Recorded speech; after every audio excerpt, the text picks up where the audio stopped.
Hi, Jim. So, I've been on a plane 5 times in the last 6 weeks. Well, technically, I've been on a plane 11 times in the last 6 weeks, and then I was going to count up the hours, but that is both depressing and off topic. Because when I travel, and especially on those occasions when I get bumped up to first class, I think I'm so cosmopolitan because I spend time in different airports and different cities that I have a special understanding of the world, a broader worldview by virtue of looking down from 35,000 feet. But you know what, Jim?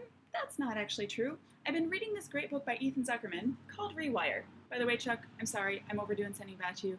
It'll come soon. In Rewire, Ethan talks about the regression fallacy, that we tend to pay more attention to the unusual experiences than our everyday ones. Now, since I moved to Seattle, there are plenty of things that have felt new and exciting. Like the first time I rode Sound Transit, I was seriously giddy when we went on the bus underground in the subway on the train lines. It's like a busway, a bus subway. I digress. Anyway, I was on the bus again last week, and this time, I've ridden it a few times, and I just kept my head down reading my book. It already lost its novelty after just a few rides. It got me thinking about when I visited you in New York, and when we were on the subway, and some of those subway performers are crazy talented, but all the legitimate New Yorkers just pretty much ignore them. So this is getting too long, but it's got me thinking about my airplane adventures and travel, about how I think I'm cosmopolitan, but I actually spend most of my time in my apartment, about the regression fallacy, and how I'm not actually as aware as I think I am. One of my design professors challenged us to pay attention.